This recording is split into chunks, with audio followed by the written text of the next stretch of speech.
नमस्कार दोस्तों, आज 6 अक्टूबर है और आज के द हिंदू में क्या और क्यों पढ़ें इसे लेके हम फिर से हाजिर हैं। जो सबसे पहली न्यूज़ है वो है Sikkim flood death count mounts 14, मतलब 14 तक पहुंच गई है और अभी भी लगभग 100 people including 22 army man 22 army man yet to be located अभी तक मिसिंग है ना।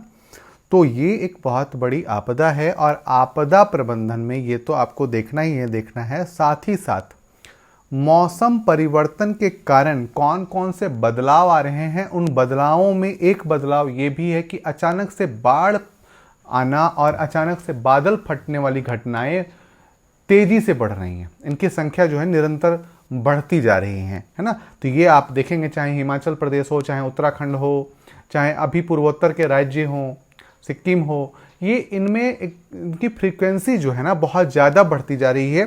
तो आखिर एक तो आपदा प्रबंधन के उसमें देख लेंगे, एक तो यहाँ पे ये देखेंगे ग्लोबल वार्मिंग के जो प्रभाव हैं वो प्रत्यक्ष रूप से दिखने शुरू हो गए हैं।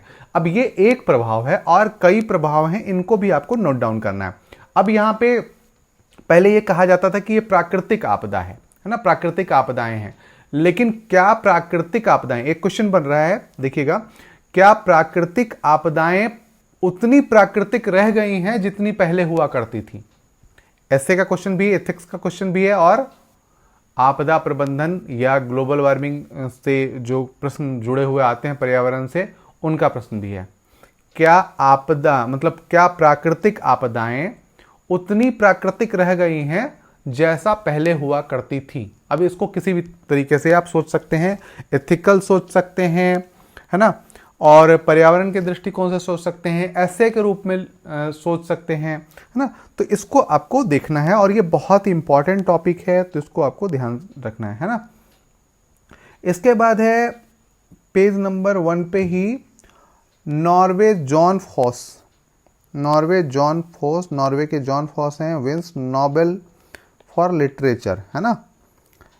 His latest work Septology runs to 12-15 pages without a single full stop. तो खैर जो भी है, नॉर्वे जॉन फॉस 64 के हैं और इन्होंने साहित्य का नोबेल जीता है।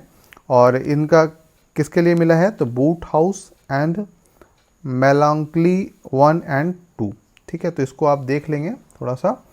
इसके बाद जो हमें देखना है वो पेज नंबर 10 पे देखना है। तो पेज नंबर 10 पे चलते हैं सीधे हम ना। पेज नंबर 10 पे क्या है जो हमें देखना है? तो वो है नेशनल यूनिटी, ये 3 डायमेंशनल व्यू, है ना, राष्ट्रीय एकता। 3 डायमेंशनल मतलब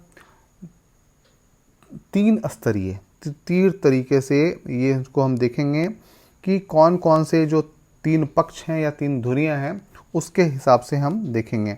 यहाँ पे आप देखेंगे Gandhi recognise that caste based discrimination with Hindu, है ना। तो इस प्रकार से आप देखेंगे रिजर्वेशन या फिर क्षेत्रवाद, इस तरीके से जो हिंदूवाद non negotiable. Third axis the link between the heartland and periphery, मतलब एक तरीके से ये समझिए कि पूरे देश में जो विविधता और एकता की बात आती है ना, विविधता में एकता की बात आती है, उसी को लेके ये पूरा का पूरा आर्टिकल है। और इसके बारे में कैसे हम एक रह सकते हैं, कैसे हम एक रहते हैं, इसके बारे में एक बात की गई है। तो आप इसे पढ़ लेंगे, है ना। यहाँ पे कुछ राजनीतिक बातें भी आएंगी लेकिन हमें उस पर ध्यान नहीं देना है, क्योंकि राजनीति सिविल सेवा से बिल्कुल अलग चीज़ है ना। तो सिविल सेवकों को राजनीति के किसी भी पक्ष पे झुकाव नहीं रखना चाहिए। हाँ, एक चीज़ और भी ध्यान रखना चाहिए कि हम किसी भी तरीके से सरकार की किसी भी नीति की आलोचना यदि हम कर रहे हैं तो उसके पक्ष में हमारे पास मजबूत तर्क होने चाहिए। ऐसे नहीं कि हम किसी पार्टी के प्रवक्ता के रूप में बात करने लगे।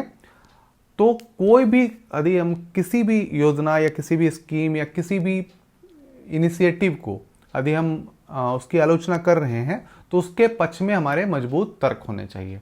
और सिर्फ इसलिए नहीं कि हमें आलोचना करनी है तो करनी है, ये नहीं हमें होना चाहिए। आपको आलोचना करनी चाहिए, आलोचना एक सकारात्मक पहलू है। आलोचना को नकारात्मक मत लीजिए। आलोचना जो है वो, जैसे आपने सुना होगा ना, निंदक नियरे राखिए आंगन कोठी छवाए। तो निंदक को नियरे रखना चाहिए, मतलब नजदीक रखना चाहिए। तो इसलिए आलोचना एक सकारात्मक शब्द है, लेकिन आलोचना सही दिशा में होनी चाहिए और सकारात्मक रूप से और सही तरीके से होनी चाहिए, है ना। तो इसको आप देख लेंगे। इसके बाद जो हमें पढ़ना है पेज नंबर 10 पे ही है, defusing the ticking time bomb called diabetes.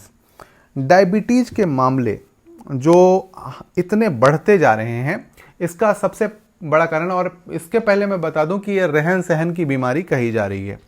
हमारे रहन सहन की बीमारी है डायबिटीज, बीपी और थायराइड। ये 3 बीमारियां ऐसी हैं जिनको हम रहन सहन की बीमारी कह सकते हैं। अभी जो हार्ट डिजीज है उसके लिए भी मैं कह रहा हूं ये रहन सहन की बीमारी है और ये ज़्यादा बढ़ती जा रही हैं।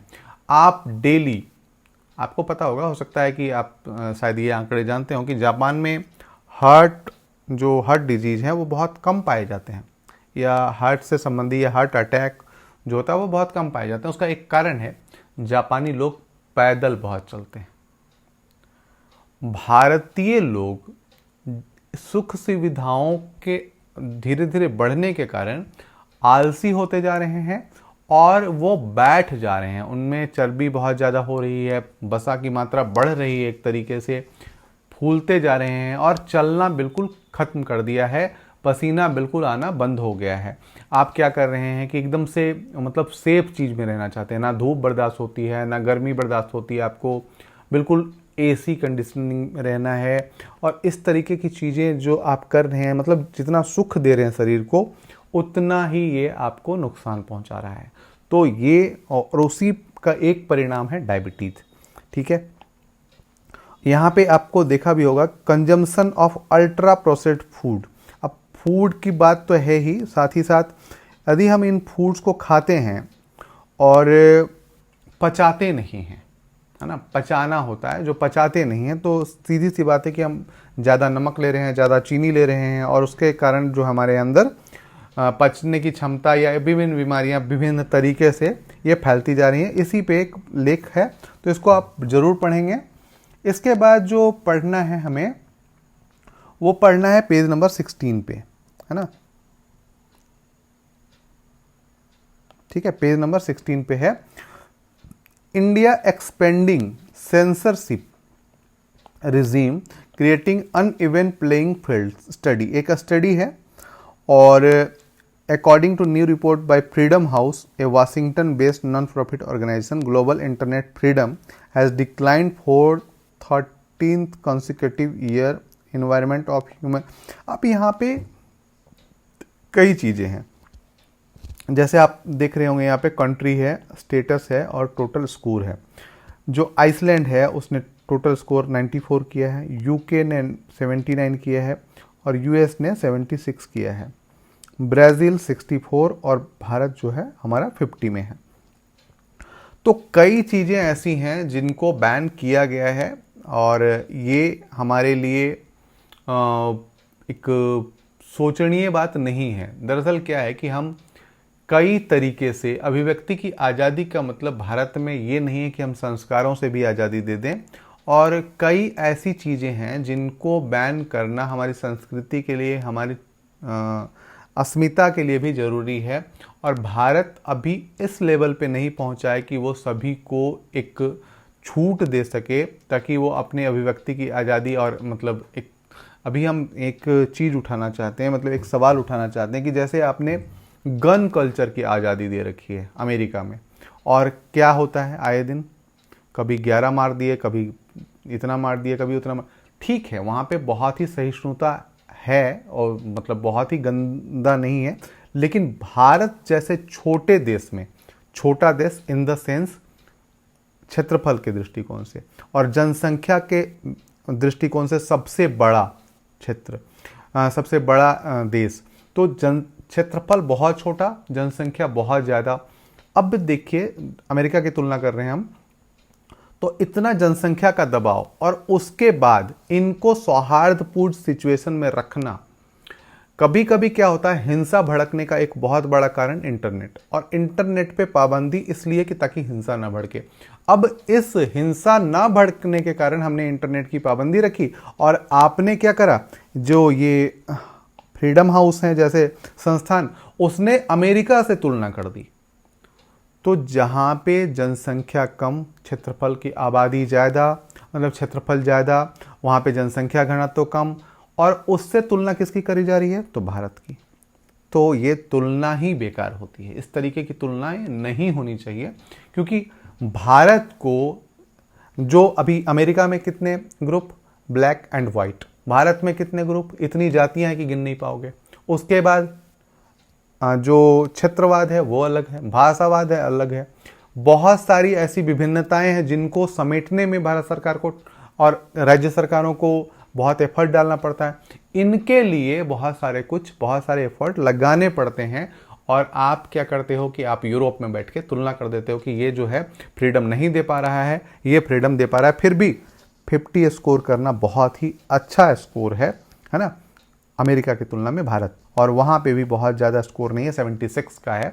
तो आप इस तरीके से अपने नज़रिए को विकसित करेंगे और इस तरीके से सोचना शुरू करेंगे। ठीक है दोस्तों, फिर अगली न्यूज़ की तरफ चलते हैं, जो लास्ट है, लास्ट पेज में है हमारे, और लास्ट पेज में जो साइंस का पेज आता है उसमें है preparing for the grey Elder mental health care comes into prominence, है ना। जो धीरे धीरे आपने अभी एक सर्वे सुना होगा कि हम जो एज हमारी जो होगी 2050 तक जो है वो ओल्डर पीपल जो हैं वो बढ़ जाएंगे, और 22% भाग होंगे, और इनके लिए हमें बहुत सारी मेंटल सुविधाएं या बहुत सारी ऐसी सुविधाएं करने की आवश्यकता होगी। इसी पे पूरी चर्चा की गई है, तो आप इसे एक बार देख लेंगे। दोस्तों, यदि आपने अभी तक सब्सक्राइब नहीं किया है तो प्लीज़ सब्सक्राइब कर लें, लाइक कमेंट शेयर जरूर करें। फिर कल मिलते हैं क्या और क्यों पढ़ें के साथ। धन्यवाद।